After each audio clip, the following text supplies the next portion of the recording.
कहीं टूट न जाएं सपने, कहीं टूट न जाएं सपने, परीक्षा की सुरक्षा पर सवाल। नमस्कार, मैं हूं रमेश मिश्र। आप देख रहे हैं कहानी तक.com यूट्यूब चैनल। संवाद हम सबका में आपका स्वागत है। कहते हैं ना कि बड़े मगरूर थे सिपह सलार राजा के, बड़े मगरूर थे सिपह सलार राजा के, अपनी नाकामियों पर बंसी बजाते मिले। अभी हाल में हुई नीट परीक्षा का हश्र आपने देखा।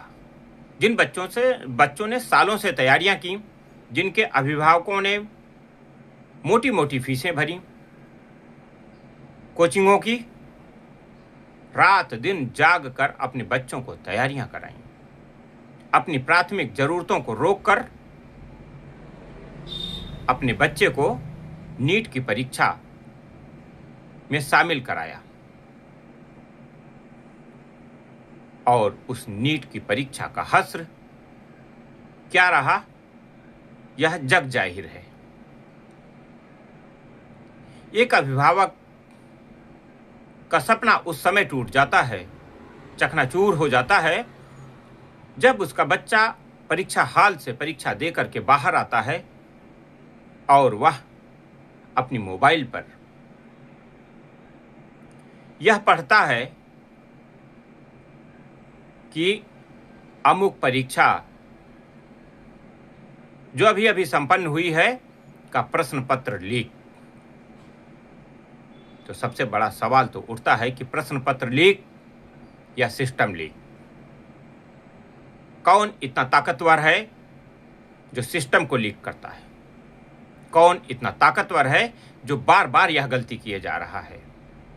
और कौन बैठा हुआ है जो इस गलती पर ताला नहीं लगा रहा है, इसमें सुधार नहीं करा पा रहा है?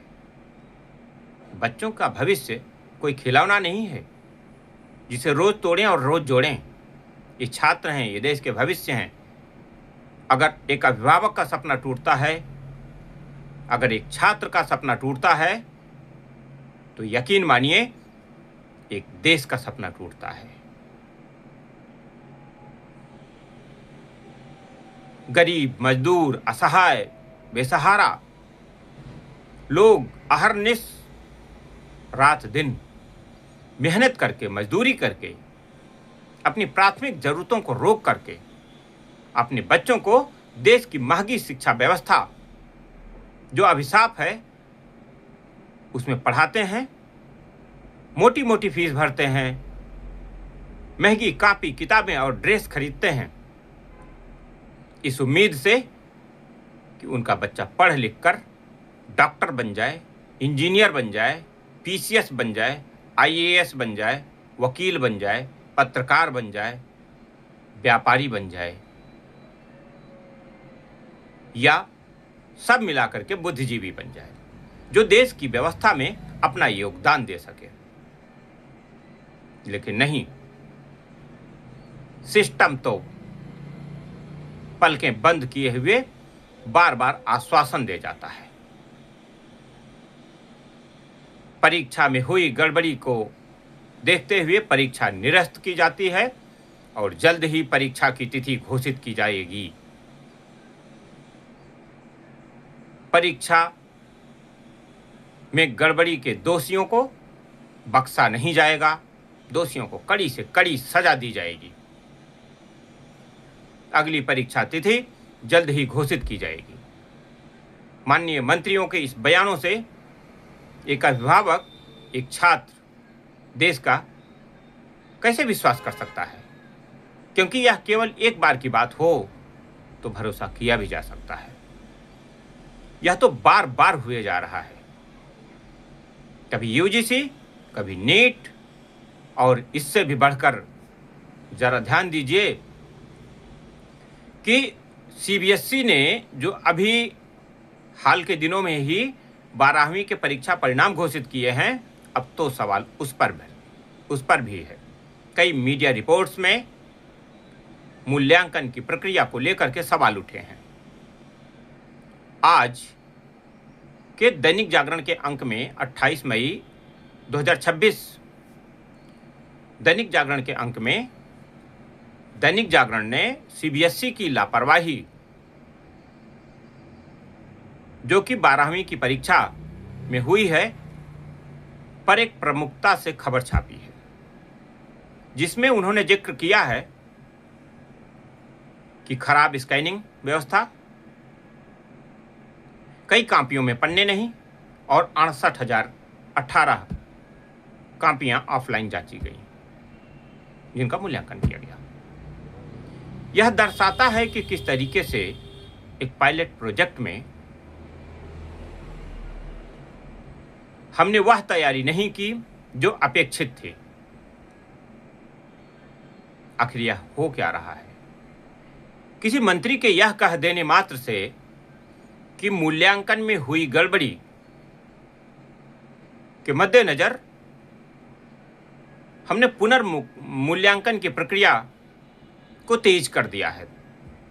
क्या एक बच्चा जो छात्र है, क्या एक अभिभावक जो देश का नागरिक है, उसके प्रति देश की चुनी हुई सरकारों का कर्तव्य पूरा हो जाता है? सोचिएगा, कहीं इस स्कैनिंग में बच्चों के भविष्य धुंधले ना हो जाएं और देश के सपने जो तेज रोशनी ढूंढ रहे हैं उन पर कोई काली छाया ना पड़ जाए। उस जिम्मेदार को की जवाबदेही को तय करना होगा। एक बार हो तो भरोसा करें, 10 बार अगर गड़बड़ हो रहा तो भरोसा करें तो कैसे करें? यह सवाल हमारे लिए भी है, यह सवाल आपके लिए भी है।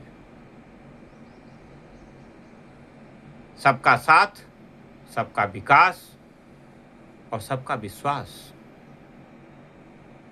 यह नारा चरितार्थ उन छात्रों के भविष्य के लिए कैसे होगा, कहानीतक.com का यह सवाल है। इस तरह की हो रही परीक्षा की गड़बड़ियों को देखते हुए बहुत बहुत धन्यवाद चैनल से जुड़े रहने के लिए। कहानीतक.com जनता की जुड़ी समस्याओं को प्रमुखता से उठाता रहेगा। आप चैनल से जुड़े रहें, चैनल को लाइक और सब्सक्राइब करना ना भूलें। आपका बहुत धन्यवाद, बहुत बहुत धन्यवाद।